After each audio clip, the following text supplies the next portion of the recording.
Thank you very much, Mr. Chairman. Thank you both for being here today. Mr. Chairman, I wanted to take my time to ask a few questions about the Future Vertical Lift program. First of all, this is the first opportunity to talk about this in this subcommittee. Mr. Chairman, as you know, I made, along with Senator Blumenthal, a series of requests of the Army to get a briefing on a FLRAA award, and was denied that briefing by the Army multiple times. I think this subcommittee, and more broadly the Appropriations Subcommittee, has to pretty rigorously guard our equities when it comes to getting information from the Army and from the administration when it comes to contract awards. In fact, the regulations governing the awarding of contracts carves out a very specific role for Congress to be briefed on these matters, even while the award is pending. And I hope this committee will continue to work on what I think is a misaligned equilibrium right now between the administration, the Department of Defense, and this committee when it comes to how much information is shared. Mr. Wormuth, I wanted to talk to you about this specific award. I understand I have parochial interests, right? This was in a contest between Bell, Textron, and Sikorsky, and the award went to the Bell program. But I guess I want to talk to you a little bit about my concerns regarding tilt-rotor aircraft. My understanding is that past performance did not factor in to the contract award. And this committee is going to be charged with picking up the full cost of this new program. Tilt-rotor aircraft, like the V-22 Osprey, have a pretty miserable performance, reliability, and safety record over the last 30 years. The V-22 is supposed to have a mission readiness of 82%, but over the last 5 years, the Osprey has been at 56%. The procurement cost went from $33 million to almost $100 million. Today, the cost per flight of the V-22 is $10,000 an hour, which is double the initial estimate.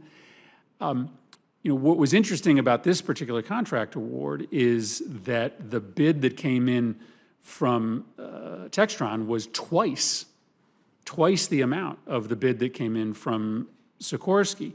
Layer on top of that this history suggesting that a tilt rotor is going to end up costing our taxpayers inordinately more than even the initial bids, and I worry that we're going to have a hard time being able to fund the full cost of this award. So I guess my question is, do you have any information as to why the Army did not take past performance of tilt-rotor aircraft into account when awarding the FLRAA contract? And what do you say about my concerns that if the cost curve on this new helicopter, which is obviously a foundational program for the Army, is anything like what we saw for the Osprey, then we're in for some pretty big unexpected costs that we're going to have to bear on this subcommittee?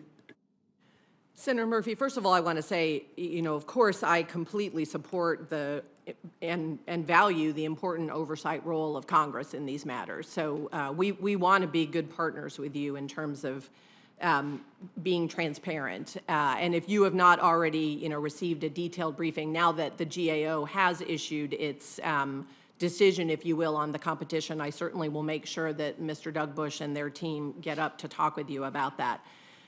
My understanding is that the things that were valued or emphasized, if you will, in the selection process did include looking at lower technical risk, precisely because of the fact that in the past, when if the technical risk is higher, a lot of times that means the costs in the out years are higher. The sustainment costs can be higher because they're not appropriately baked into the competitive process. So one of the reasons, as I understand it, that we selected the Bell Textron aircraft was because it was assessed to have lower technical risk. even though the bid that came in from Sikorsky from an overall dollar amount was lower. You know, it was a best value competition. It wasn't strictly based on price. And we in the Army had some considerable concerns about our visibility into the design process that came from Sikorsky.